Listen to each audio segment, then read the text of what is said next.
বন্ধুরা নমস্কার।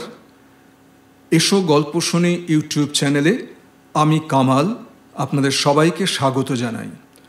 আপনারা শুনছেন বিশিষ্ট কথাসাহিত্যিক বুদ্ধদেব গুহর জনপ্রিয়তম উপন্যাস কোয়েলের কাছের পাঠ। আজ এই উপন্যাস পাঠের 11 নম্বর ভিডিওটি নিয়ে আপনাদের সামনে হাজির হয়ে গেছি। যে বন্ধুরা আজ প্রথমবারের জন্য আমার চ্যানেলে এলেন তাদের উদ্দেশ্যে বলি, যদি আপনি এখনও আমার চ্যানেলটিকে সাবস্ক্রাইব না করে থাকেন, বন্ধুরা অনুগ্রহ করে এখনই সাবস্ক্রাইব বাটনটি টিপে দিন এবং অবশ্যই পাশে থাকা বেল আইকনটি টিপে দিতে ভুলবেন না, কারণ একমাত্র তাহলেই আমার চ্যানেলে আপলোড করা সমস্ত ভিডিও সংক্রান্ত নোটিফিকেশান আপনার কাছে সবার আগে পৌঁছে যাবে। কেমন? আর এই ভিডিওটি ভালো লাগলে একটি লাইক, কমেন্ট, শেয়ার করে আমাকে প্রাণিত করবেন। এই কটি কথা বলে চলুন শুরু করা যাক আজকের পাঠ। বুদ্ধদেব গুহর কোয়েলের কাছে।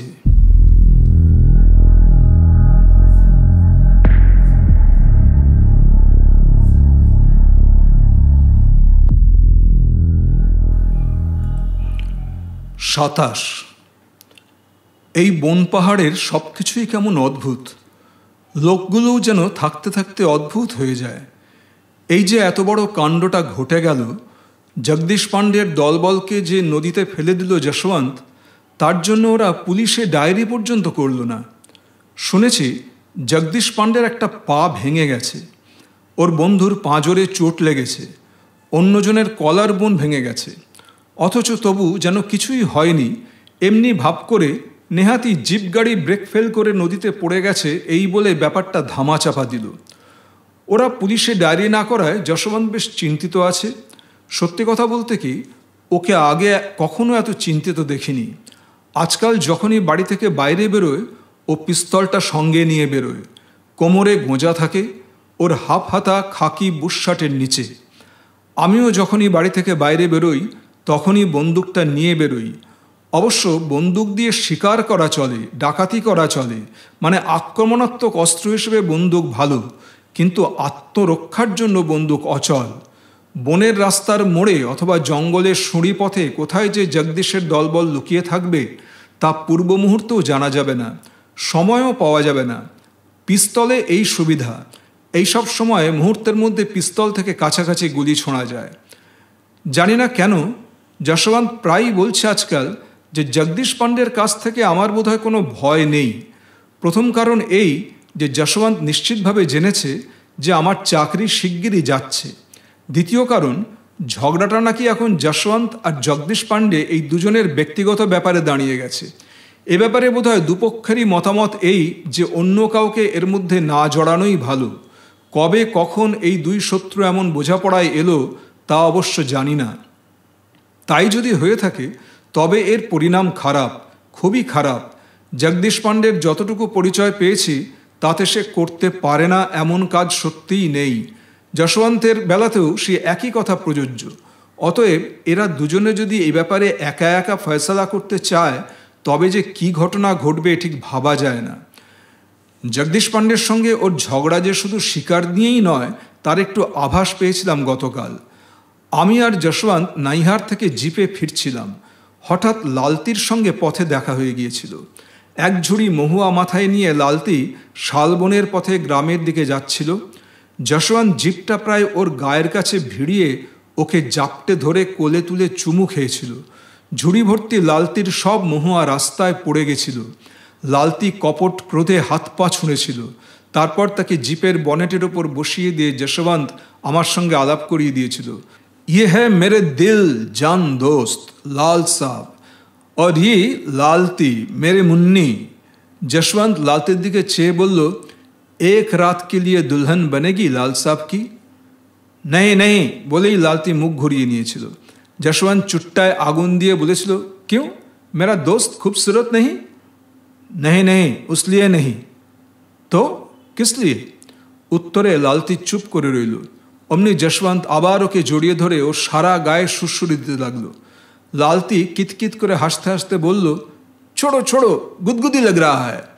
जशवंत के छेड़ दिए बोल लो, तुम जानते हो मेरा दोस्त अभी तक किसी से मोहब्बत नहीं किया। लालती आबार हासलो, बोल लो, धत ঝুট বাত হ্যাঁ। সেই প্রথম আমি লালতির দিকে ভালো করে তাকালাম। 20-21 বছর বয়স হবে, গায়ের রং তামাটে, খুব টানা টানা চোখ, ঠোঁট দুটো দারুণ, কটা কটা এক মাথা চুল, অত্যন্ত নোংরা, গায়ে গন্ধ, কিন্তু দারুণ ফিগার, সত্যিই দারুণ। ওর দিকে অনেকক্ষণ তাকিয়ে থাকলাম। লালতির পক্ষে বিশ্বাস করাই সম্ভব নয় যে আমার বয়সের আমার মতো একজন যুবক এখনও কাউকে বুকে নিয়ে ঘুমোয়নি। হাসি পেল, মাঝে মাঝে আমার নিজেরই বিশ্বাস করতে অনিচ্ছে হয়। তারপর আমি আর যশবন্ত দুজনে লালতির ঝুড়ি থেকে পড়ে যাওয়া মহুয়াগুলি সব আবার কুড়িয়ে নিলাম। লালতি হাসতে হাসতে যশবন্তকে চোখ ঠেরে ঝুড়ি মাথায় চলে গেল। জিপের স্টিয়ারিংয়ে বসা যশবন্তকে শুধলাম, ওর মধ্যে তুমি কি এমন দেখছো যশবন্ত? যশবন্ত হাসল, বলল, इसलिएই তো मैं शहर वालों से डरता। তারপর বলল, ওর মধ্যে গভীরে দেখার তো কিছু নেই, ওর মধ্যে শুধু একটি নিমকিন লাজবাব শরীর দেখেছি। শরীর ছাড়িয়ে ওর মধ্যে তো আমি আর কিছু দেখতে যাইনি লাল সাহেব। তোমরা পড়ে লিখে আদমিরা সবসময় দিগন্তের ওপারে কি আছে তার খোঁজ করো। সবসময় তোমরা সামান্যকে ছাড়িয়ে অসামান্য কিছু খুঁজতে যাও, তাই বোধহয় কিছুই পাও না। আমি আমার সামান্য দিগন্তরেখার মধ্যে বন্দি আছি, বন্দি থাকতে চাই। এই বেতলা, বাগে চম্পা, ছিপাদহর, রুদ, চাহাল চুংরু জঙ্গলের মধ্যে আবদ্ধ থাকতে চাই। লালতির নাঙ্গা শরীরে বুঁদ হয়ে থাকতে চাই। এই আমার দিগন্ত, মধুর দিগন্ত। এর বাইরে কি আছে আমি কখনো দেখতে যাইনি লাল সাহেব। যদি কিছু থেকে থাকেও তা জানার লোভ বা আগ্রহ আমার নেই। আমি নিজেকে নিয়ে খুব সুখে আছি। তোমরা দূরের শহরের লোকরা, বাইরের পৃথিবীর লোকরা এলোমেলো কথা বলে আমার এই সুখ নষ্ট করে দিও না। জিপটা একটা কজওয়ে পেরুলো গোঁ গোঁ গোঁ গোঁ আওয়াজ করে। আওয়াজ কমলে আমি শুধলাম, তুমি কি বলতে চাও? লালতিকে তুমি ভালোবাসো? যশবন্ত আবারও হাসল। মাঝে মাঝে গোঁফের ফাঁকে ও কেমন দুর্গেয় হাসি হাসে। বলল, নিশ্চয়ই ভালোবাসি, শরীরের ভালোবাসা। আর মনের ভালোবাসা? যশবন্ত হঠাৎ খুব গম্ভীর হয়ে গেল। একটু চুপ করে থেকে বলল, মনের ভালোবাসা তো সবাইকে বাসা যায় না লাল সাহেব, সে একজনকেই বাসি। তবে কি জানো, সে ভালোবাসার তো গাঁ বদল হয় না, সে ভালোবাসা এক গাঁয়েই থাকে। জীবনে একজনকেই তেমন করে ভালোবাসা যায়। জীবনের অন্য ভালোবাসাগুলো সব সেই একই ভালোবাসার ভেঙে যাওয়া আয়নার টুকরো টাকরা। টুকরোগুলো এক জীবনে দুহাতে কুড়িয়ে জড়ো করেও আর সে ভাঙা আয়না জোড়া লাগে না। যে আয়না ভাঙে তা ভাঙেই। অনেকক্ষণ চুপ করে রইলাম। আমার জঙ্গলি দোস্ত যশবন্ত মাঝে মাঝে এমন এমন কথা বলে ফেলে যে উত্তরে কথা না বলে ঘন্টার পর ঘন্টা শুধু চুপ করে ভাবতে ইচ্ছে করে। একটু পরে যশবন্ত নিজেই বলল, আর সবচেয়ে মজার কথা কি জানো দোস্ত, এই মনের ভালোবাসা আর শরীরের ভালোবাসা কখনো একজনের কাছ থেকে তুমি পাবে না। যদি তা কখনো ঘটে সে এক দুর্ঘটনা বটে, তা না হওয়াই ভালো। আমাকে 101টা গুলি করলেও আমি বিশ্বাস করি না যে কেউ একই সঙ্গে শরীর আর মনের ভালোবাসার চাহিদা মেটাতে পারে। আমি বললাম, তাহলে আর ভালোবাসা ভালোবাসা বলছো কেন, বলো শরীরের চাহিদা। যশবন্ত খুব উত্তেজিত হয়ে উঠল, বলল, বিলকুল নেই, চাহিদা বড় নোংরা শব্দ। জিনিসটা নোংরা তোমাকে কি করে বোঝাবো যে শরীরেরও ভালোবাসা আছে, শরীরও বুলবুলি পাখির মতো কথা বলে। তারপর হঠাৎ রেগে গিয়ে বলল, তোমার মতো গাধা সতী ব্যাচেলারকে এসব কথা বোঝানো আমার কম্য নয়। জিপটা একটা উপত্যকার মধ্যে দিয়ে যাচ্ছিল। বাঁ দিকে একটা ন্যাড়া পাহাড়, পত্রশূন্য গাছগুলো আকাশে হাত বাড়িয়ে কি যেন চাইছে। হাওয়ায় হাওয়ায় শুকনো পাতা উঠছে মচমচানি আওয়াজ তুলে। কিছুক্ষণ চুপচাপ থেকে যশবন্ত বলল, এই লালতি যখন 16 বছরের ছিল তখন থেকে আমি ওর শরীরকে ভালোবাসি। কিছুদিন আগে এক রাতে লালতি আমার কাছে কাঁদতে কাঁদতে এসেছিল। দেখলাম ওর বুকে কে যেন দাঁত বসিয়ে দিয়েছে। ওর বাঁ দিকের বুকে একটা ছোট্ট লাল তিল আছে, তাই আমি ওর নাম দিয়েছিলাম লালতি। ওর আসল নাম অন্য। কি করে এমন হলো জিজ্ঞেস করতে লালতি আমাকে সব বলল। কি বলবো লাল সাহেব, সে রাতে আমার বড় কষ্ট ও রাগ হয়েছিল।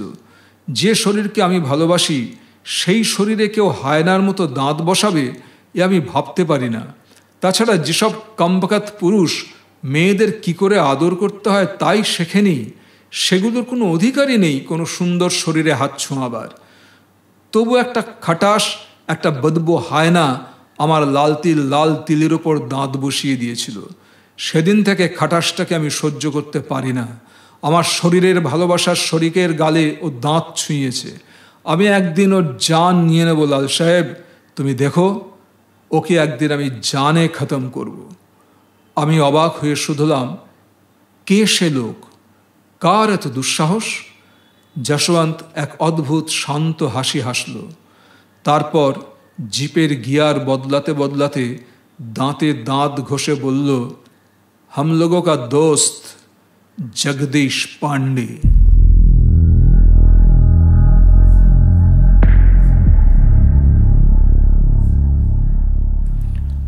28 হুটার আর কুজরুমের কাছের এক ওরাও বস্তির ছেলেরা নেমন্তন্ন করতে এসেছিল। সোমবারে সারহুল উৎসব, মার্চের শেষে শালবনে ওরা সারহুল উৎসব করে। মারিয়ানা অনেক দিন আগে একটি সারহুল গান শুনিয়েছিল। হালফিলের মেয়েরা প্রজাপতির মতো নরম, হাত ছুঁয়ে দেখো কি নরম, ইস প্রজাপতির মতো নরম। বললাম, যাব, নিশ্চয়ই যাব। এমনিতে হয়তো নেমন্তন্ন করতো না, আমি ওদের বলে রেখেছিলাম সারহুল উৎসবের সময় আমাকে যেন একবার বলে, দেখতে যাব। এই উৎসব মার্চের শেষেই যে হবে এমন কোনো কথা নেই। শাল গাছে যখন থোকা থোকা ফুল ধরে, হাওয়ায় হাওয়ায় যখন সেই গন্ধ ভেসে আসে, ঋতুরানী বসন্ত যখন বনে জঙ্গলে অসীম মহিমায় অধিষ্ঠিত হন, তখন ওরা এই উৎসব করে। যখন আমি প্রথম রুমান্ডিতে আসি তখন প্রখর গ্রীষ্ম, বসন্ত অপগত, তাই তখন বন জঙ্গলের বাসন্তী ভুবনমোহিনী রূপ দেখতে পাইনি। এরূপ এখন দেখছি। এরূপ বর্ণনা করি সে সাধ্য আমার নেই। প্রকৃতির মতো সুগন্ধি সুবেশা সুন্দরী মেয়ে আর দেখলাম না। এই ক্ষণে ক্ষণে শাড়ি বদলানো, এখন শীতের সবুজ, গাড়োয়াল ছেড়ে বসন্তের ফিকে হলুদ বেগমবাহার পড়েছেন। শ্যাম্পু করা শুকনো পাতার চুলে চূড়ো বেঁধেছেন। আর আতর, কি আতর! সর্বক্ষণ শরীর অবশ করা গন্ধে হাওয়া মম করে। দেখতে দেখতে সোমবার এসে গেল। গেলাম হুটারে, দুপুরের খাওয়া দাওয়া সেরে। রোদটা এখনও মিষ্টি মিষ্টি লাগলেও ভর দুপুরে একটু গরমই লাগে। এপ্রিলের প্রথম থেকে বেশ গরম পড়ে যাবে, তবে হাওয়াটা এখনও গরম হয়নি। বনের পাতায় পাতায়, পাহাড়ি নদীনালায়, আমাদের নায়াতালাবে সর্বত্রই এখনও আর্দ্রতা আছে, থাকবে বেশ কিছুদিন। তারপর মে মাসে বনের বুক শুকিয়ে কুঁকড়ে ভিখারিনীর বুকের মতো হয়ে যাবে। জল থাকবে না কোথাও এক কণাও। বড় রাস্তা ছেড়ে বেশ কিছুটা গিয়ে বারোয়ারির দিকের পাহাড়ের নিচে চমৎকার একটি শালবন। বড় বড় রিজু সবুজ সতেজ শালগাছ। ফুল পড়ছে উড়ে উড়ে, পড়ে আছে নিচে মাটিতে, ঘাসে, পাথরে। একটি নীলকণ্ঠ পাখি একলা উড়ে উড়ে বেড়াচ্ছে এ গাছ থেকে ও গাছে। ওরা সকলে গাঁয়ের পাহানকে নিয়ে সাড়ুয়া বুড়ির কাছে চলল। সাড়ুয়া বুড়ি আর কেউ নন, একটি সুন্দরী শালগাছ, যাকে ওরা সকলে বন্দেওতা বলে মেনেছে। ওরা বিশ্বাস করে এই সাড়ুয়া বুড়ির ইচ্ছা অনিচ্ছার উপরেই বৃষ্টি হওয়া না হওয়া নির্ভরশীল। অশেষ তাঁর ক্ষমতা। সকলে মিলে সেই শেষ বাসন্তী বিকেলে নাচতে নাচতে, গাইতে গাইতে, মাদল বাজাতে বাজাতে এসে সাড়ুয়া বুড়ির নিচে জমায়েত হলো। তারপর গাঁয়ের পাহান 5টি মোরগ নিবেদন করলো বুড়িকে। পাহান বিড়বিড় করে কী সব মন্ত্রতন্ত্র বলল। হয়ে গেল পুজো। ওরা সকলে মিলে গোছা গোছা শাল ফুল পাড়ল। তারপর সেই ফুল নিয়ে চলল গাঁয়ে। একটা জিনিস লক্ষ্য করলাম যে যারা এসেছে এখানে তাদের মধ্যে একটিও মেয়ে নেই। পরদিন সকালে আবার গেলাম ওদের গায়ে। পাহানের সঙ্গে কয়েকজন ওঁরাও যুবা গ্রামের প্রতিটি বাড়িতে যাবে। প্রতি বাড়ির দরজায় গিয়ে দাঁড়াবে। বাড়ির মেয়েরা একগুচ্ছ শাল ফুল পেতে বসবে পাহানের সামনে। পাহান তাদের চুলে ফুল গুঁজে দেবে এবং প্রায় সঙ্গে সঙ্গে পাহানকে ওরা সকলে মিলে আপাদমস্তক জল ঢেলে ভিজিয়ে দেবে। এমনি করে পাহান গ্রামের প্রতিটি বাড়িতে যাবে। এত জল মাথায় ঢালাতে পাছে পাহানের সর্দি কি জ্বর হয়, তাই গাঁয়ের লোকের চিন্তার শেষ নেই। পাহানের মাথায় যত না জল ঢালা হয়, তার পেটে তার চেয়ে বেশি মহুয়া পড়ে সেদিন। অতএব টলতে টলতে, হাসতে হাসতে, ভেজা কাপড়ে পাহান এ বাড়ি থেকে ও বাড়ি যায়। মেয়েগুলি কৃষ্ণসার হরিণীর মতো দৌড়ে বেড়ায়। দোলা লাগা বুকে কাঁপতে কাঁপতে খিলখিল করে হাসে। কাঁপা কাঁপা হাতে পাহান ওদের খোঁপায় ফুল গোঁজে। মেয়েরা দুষ্টুমি করে পাহানকে আরও বেশি করে ভিজিয়ে দেয়। এমনি করতে করতে দিন ফুরায়। রাতের খাওয়া দাওয়া হয় একসঙ্গেই, ছেলে মেয়ে বুড়ো সব যায়। তারপর শাল ফুলের ঘাগরা পরে শাল ফুলের সুন্দর মুকুট মাথায় দিয়ে ছেলে ও মেয়েরা নাচ আরম্ভ করে। সে এক নাচের মতো নাচ। সারা রাত মাদলের শব্দ শোনা যায়, গুড়ুক গুড়ুক গুম, গুবুক গুরুক গুম, গুড়ুক গুড়ুক গুড়ুক গুড়ুক গুবুক গুরুক গুম। পেটে যত মহুয়া পড়ে নাচের বেগ তত বেশি বাড়ে। এমনি করে পরদিন সকাল পর্যন্ত এই নাচ আর গান চলে, ছেলে মেয়েদের সম্মিলিত গলার এক টানা দোলানি সুরে। এ এক সম্পূর্ণ নতুন অভিজ্ঞতা। মারিয়ানার বাড়িতে ভেজ্জা নাচ দেখেছিলাম, আর বহুদিন পর এই সারহুল নাচ দেখলাম।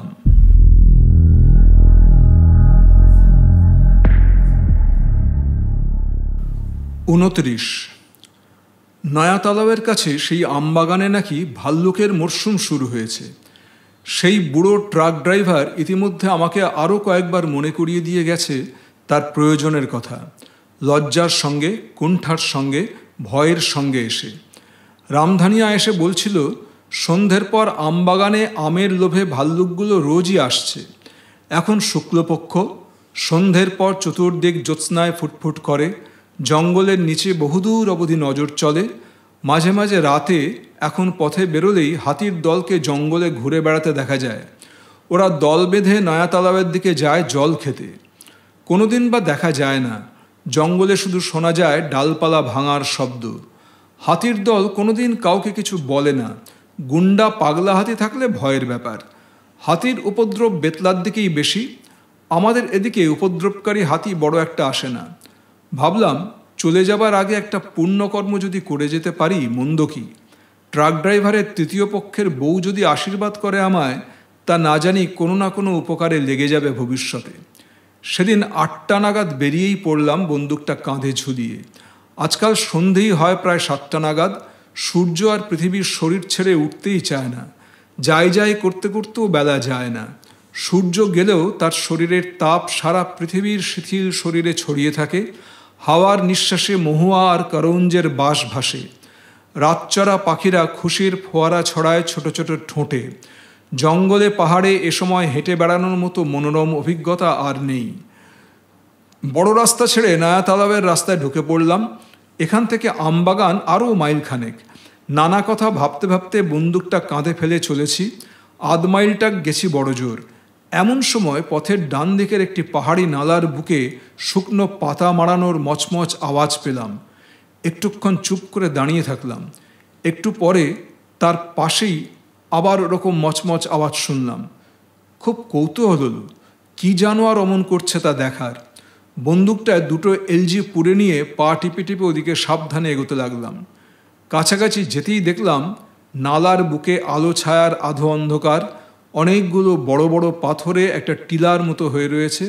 মাঝে মাঝে গ্রীষ্মের পত্রবিরল গাছেদের মাথা বেয়ে ধবধবে চাঁদের আলো এসে দাবার ছকের মতো ছক পেতেছে কালো পাথরে। নিঃসাড়ে দাঁড়িয়ে খুব মনোযোগের সঙ্গে দেখেও সেখানে কোনো জানোয়ার দেখতে পেলাম না। একটি টিটি পাখি রাস্তার উপরে ঘুরে ঘুরে টিটির টি টিটির টি করে উড়ে বেড়াতে লাগলো। সাধারণত জঙ্গলে কোনো জানোয়ার বা মানুষকে চলাফেরা করতে দেখলেই ওই পাখিগুলো তাদের সামনে বা মাথার উপরে অমন করে উড়ে বেড়ায়। মুখ ঘুরিয়ে আমি রাস্তার দিকে তাকালাম। রাস্তার দিকে পুরো মুখ ঘুরিয়েছি, এমন সময় সেই কালো পাথরের টিলার কাছ থেকে একটি মেয়েলি গলার চাপা হাসি শুনতে পেলাম। বেশ ভয় পেয়ে ও অবাক হয়ে মুখ ফিরিয়েই ওদিকে বন্দুক তুললাম। এমন সময় যশবন্তের গম্ভীর গলা শুনলাম, মত মারো ইয়ার, মাদিন হ্যায়। আমার গা দিয়ে দরদর করে ঘাম গড়াতে লাগলো। আমি ইদানিং জঙ্গলে পাহাড়ে যেখানেই সন্দেহজনক কিছু দেখি, অমনি জগদীশ পাণ্ডের কথা মাথায় খেলে যায়, আর একটু হলে হয়তো গুলিই করে ফেলতাম। এমন রসিকতা কেউ করে? পাথরের টিলার দিকে ভালো করে চেয়ে দেখি যশবন্ত এবং একটি মেয়ে টিলার উপরের মসৃণ পাথরের বুকে ভর দিয়ে শুয়ে আমার দিকে তাকিয়ে আছে। ওদের দুজনের গায়ে কাপড় জামার চিহ্ন মাত্র নেই। যশবন্তকে দেখে এই মুহূর্তে আমার মনে হলো যে ওকে আমি চিনি না। ঠিক এ অবস্থায় আগে ওকে কোনো দিন দেখিনি, দেখব বলে ভাবিও নি। অথচ ওর পটভূমিতে, ওর পাগলামির পরিপ্রেক্ষিতে এরকম দৃশ্য যে কোনো দিনই দেখব বলে তৈরি হয়ে থাকা আমার উচিত ছিল। আমি কি করব বা বলবো ভেবে না পেয়ে বললাম, যাচ্ছি, আমি চললাম। যশবন্ত একটা আদিম মানুষের মতো কালো পাথরের স্তূপ বেয়ে চাঁদের রাতের তরল সায়ান্ধকারে নালার মধ্যে তরতরিয়ে নেমে এসে আমার হাত ধরল, বলল, ভাগতে কেউ ইয়ার, আও বেঠো, তুমসে কুছ ভি ছিপানা নেই। তারপর উপরের দিকে চেয়ে ডাকলো, উতর কে আ লালতি। লালতি সলজ্জে বলল, নেই। क्यों? नंगा इसलिए? नहीं तो क्यों? ऐसे ही। যশবন্ত হো হো করে হাসতে লাগলো। আলো ছায়ার বুটি কাটা বনে একজন প্রাগৈতিহাসিক মানুষের মতো সমাজ সভ্যতার মুখে লাথি মেরে ও হাসতে লাগলো। মনে হলো যশবন্ত আজ নেশায় বেশ বেহুঁশ হয়ে আছে। যশবন্তের হাসি থামতে না থামতে লালতির পায়ে লেগে উপর থেকে একটা খালি বিয়ারের বোতল টুংটাং শব্দ করে পাথর গড়িয়ে এসে নিচে বালিতে ধপ করে পড়ল। লোকে যেমন পোষা কুকুরকে ডাকে তেমনি করে যশবন্ত লালতিকে বলল, আহ আহ লালতি আহ, मेरे दोस्त तुमको जरा नजदीक से देखेगा, आ मेरे लालती प्यारी। लालती आबार बोल, ए बाबू तुम ऐसा करोगे तो हम भागेगी। যশবন্ত আবার পাগলের মতো হাসতে লাগলো। আমি যশবন্তকে কোনোদিন এমন অপ্রকৃতিস্থ অবস্থায় দেখিনি। যশবন্ত আমার হাত ধরে এক ঝটকা টানে আমাকে নিয়ে একটা পাথরে বসলো। তারপর হঠাৎ গম্ভীর হয়ে গিয়ে আস্তে আস্তে বলল, বুঝলে লাল সাহেব, নরম পাখির মতো মহুল ফুলের মতো মেয়েদের শরীর নিয়ে অনেক নাড়লাম চাড়লাম, শিঙাল হরিণের মতো হরিণীর দলের সঙ্গে ছায়ায় রোদ্দুরে অনেক খেললাম, কিন্তু সুমিতা বৌদির মতো কাউকে দেখলাম না। মনের ভালোবাসার গাঁ বদল আমার হলো না।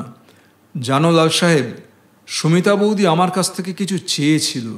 সুমিতা বৌদি বলেছিল, যশবন্ত তোমার দুরন্তপনার এক কণা আমাকে দিয়ে যাও, সেই এক কণা উষ্ণতা আমি চিরদিনের জন্য বরাবরের জন্য আমার করে রাখব, তুমি আর কখনো পালিয়ে যেতে পারবে না আমার কাছ থেকে। লাল সাহেব, একদিন সুগান সিংয়ের সুরাতিয়াও আমার কাছে কিছু চেয়েছিল, অন্য কিছু। তার জন্য আমি কিছুই করতে পারিনি। সে ব্যথা আমার মনে আজও কাঁটার মতো লাগে। আমি জানি তোমাদের সামাজিক বাজ পাখিটা সবসময় মাথার উপর চিঁচি করে ঘুরে বেড়ায়, তবু আমি যা কাউকে কোনোদিন দিইনি তাই দিয়ে ফেললাম সুমিতা বৌদিকে। জগদীশ পাণ্ডে কি পৃথিবীর কোনো শালা পাণ্ডেকে আমার আর ভয় নেই। আমার যদি কিছু হয়ও, আর একটা ছোট্ট যশবন্ত সুমিতা বৌদির বুক জড়িয়ে থেকে যাবে। লাল সাহেব, এতদিন আমি শিমুল তুলোর মতো হাওয়ায় হাওয়ায় ভেসে বেরিয়েছিলাম, কিন্তু এখন আমি আমার দুরন্তপনার বীজ একটি দারুণ খুশবু ভরা চাঁপা ফুলে বরাবরের মতো পুঁতে দিয়েছি। আমি অনেকক্ষণ চুপ করে রইলাম। মনে পড়ল ঘোষদা আমার কাছে সাধের নেমন্তন্ন খেয়ে গেছেন, হাসিও পেল। আবার সুমিতা বৌদির কথা ভেবে কথাটাকে কিছুতেই বিশ্বাস করতেও ইচ্ছা করছিল না। যশবন্ত আমার মুখে ওর হাত চাপা দিয়ে বলল, কাউকে বলো না দোস্ত, একথা কাউকে বলার নয়। কেন যে তোমাকে বলে ফেললাম জানি না, তবে তোমাকে বলিনি এমন কিছুই আমার নেই, তাই বলে ফেললাম। তুমি আর কিছু শুধিও না। আমার খালি ভাবতে কষ্ট হয় যে আমার ছেলে, ডাকাইত যশবন্তের ছেলের বাপ বলে পরিচিত হবে ওই লোকটা, ওই নিচু মনের ভীতু চাকরি সর্বস্ব ভুঁড়িওয়ালা লোকটা। এটা ভাবলেই আমার কষ্ট হয়। আমার ছেলেকে তো আমি কিছুই দিয়ে যেতে পারলাম না। সে যখন বড় হবে, বড় হয়ে আমার মতো জঙ্গলে পাহাড়ে রাইফেল হাতে রোদ্দুরে চাঁদে ঘুরে বেড়াবে, তখন সে হয়তো কোনো উঁচু পাহাড়ের উপর দাঁড়িয়ে নিচের রোদ ঝলমল উপত্যকার দিকে চেয়ে মনে মনে বলবে, I had an inheritance from my father. It was the moon and the sun. I can move throughout the world now. The spending of it is never done. হঠাৎ লালতি ওপর থেকে বলে উঠল যে তাকে অন্ধকারে সাপের কামড় খাওয়ানোর জন্য এখানে একা শুইয়ে রেখে যশবন্ত কোন আনজান ভাষায় গেহু বাজরার গল্প করছে দোস্তের সঙ্গে। আমি বললাম, আমি চলি যশবন্ত, আমি চলি। যশবন্ত হাসল, তারপর অনিচ্ছার হাসি হেসে বলল, আচ্ছা। আমি অন্ধকারের ঝুপড়ি থেকে বেরোচ্ছি, এমন সময় যশবন্ত পিছন থেকে আমাকে ডেকে বলল, লাল সাহেব, লজ্জাবতী লতা একা একাই দেখা ভালো, যেদিন দেখবে। সব জিনিস অন্যের হাত ধরে দেখতে নেই বলেই আবার জঙ্গল কাঁপিয়ে হাসতে লাগলো, হা হা হা হা হা।